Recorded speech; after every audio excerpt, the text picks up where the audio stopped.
welcome to Basketball Talk Pro. My name is Ron Ekker. Today, before we get started on what I want to talk about, I'd like to draw your attention just above this video. If you click on the products page, we've updated that quite a bit. We've added a lot of new books, and so all you have to do is click on the book you're interested in.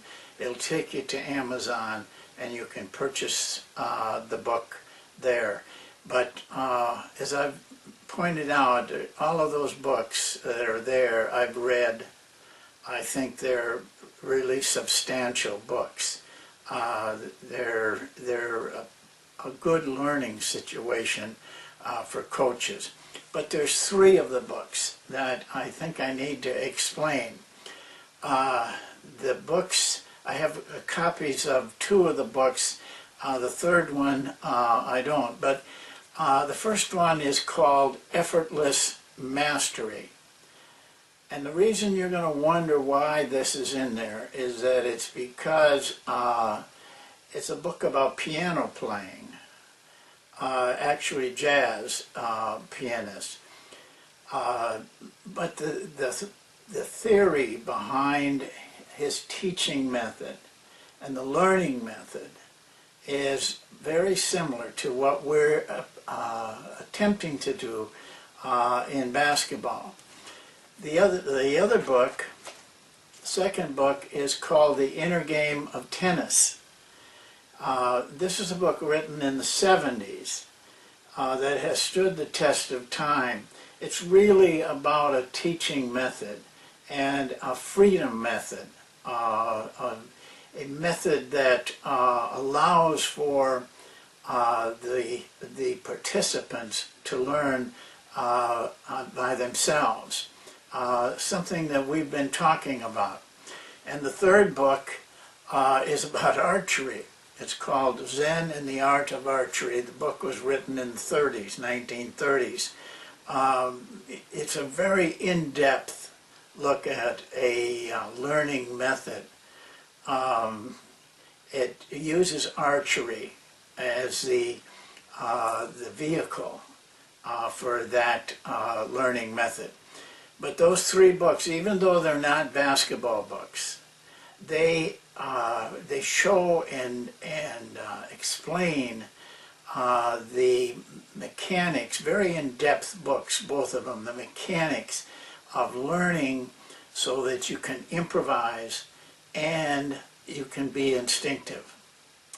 So take a look at the products page, and because books are helpful to coaches. It's part of your self-training, the thing that you have to work on yourself all the time to get better.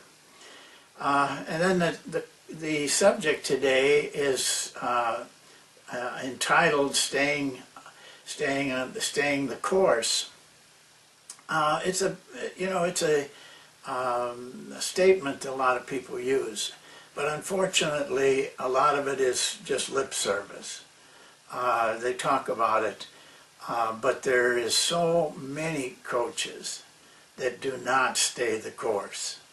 And I think it tremendously affects your ability to help your players learn the various things that you need in basketball. Remember, learning takes place with simplicity. The best learning takes place with simplicity. But if you're changing constantly, and what happens with most coaches is they have get excited about maybe it's a play, maybe it's an offense, maybe it's a defense, and then they run into a little trouble, lose a couple games, and they want to ditch everything and go on to something new. Just maybe about the time that their players are getting to know it well enough so that they would turn it around and really make the thing work for them. every time you make such a change, I don't care whether it's how you're going to play the driver on defense or how you're going to cut off the screens. Every time you change, it's a new learning situation for the players. You have to think like the players. If you constantly are putting them then in situations that there's something new, they don't have a chance to work things out so that the play or the system has a chance to work. And players, as they go into things, as they learn through things, learn by themselves, they learn the nuances of a play. They learn the nuances of a defense. And that gives them a tremendous amount of comfort and confidence. And maybe as a coach, you think you can just change whenever you want to. But to the players that have to learn this and learn it under incredible pressure against great players, it puts a lot of pressure on them. Take, for example, just one of the drills that we've shown you in this program. We showed you the contest the shot drill. Well, if you run that drill 18, 20, 25, 30 times during the course of the year, you're going to find that those players, the minute you say the name of the drill, they get right in positions. They know what they're to do. They're comfortable with it. And they get comfortable with the technique. They get comfortable with the reaction. And that gives them confidence. And in that confidence is what allows them to play freely and with utilizing improvisation and instinctive play. It's very, very important in your teaching area. Stay the course. Stick it out. You don't make changes just to make changes. You should have enough confidence in what you're developing for the players. You put the time in to learn it yourself so that you can show the players properly that you don't need to change. You just need time.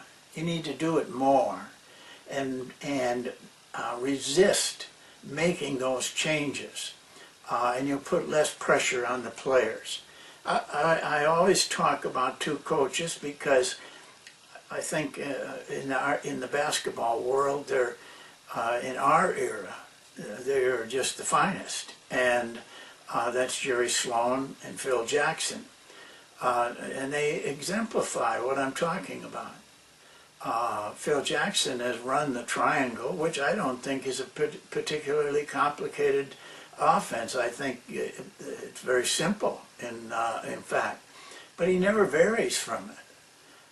He has had Michael Jordan, he's had a Kobe Bryant, but he still runs the triangle. And the triangle really is almost a hated offense in the NBA by other coaches. They would never touch it. And Jerry Sloan, his system is a little bit different. He runs plays, but I've watched a lot of his practices, and I know that there's a lot of room for freedom within that. But he stays with it.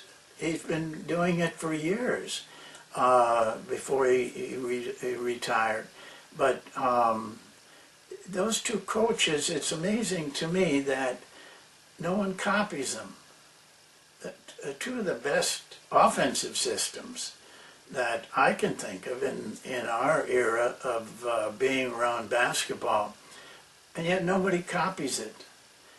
Because you really have to be able to coach. It isn't that you have to be so wise, it's that you have to have the courage to not listen to others, but be your own person and stay with it. And they have stayed with it. And the other thing that amazes me about those two I think I'm right in this. They have never been named Coach of the Year, either one of them. And to me, that's just a travesty to look at their record and see what they've accomplished. But they're both not really self-promoters, and they're both different. They've gone their own way. They're not part of the crowd. So consequently, I guess maybe because of that, their real work has not been appreciated. But let's end it with this.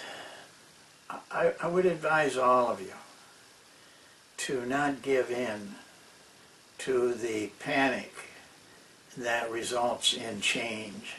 Give your players a chance. Have some confidence in them. Have faith in them. And, you know, they'll work things out. They'll find a way. They'll learn the nuances of what you're doing if you give them time. So that's it for this time. We'll see you next time, and thank you very much for watching.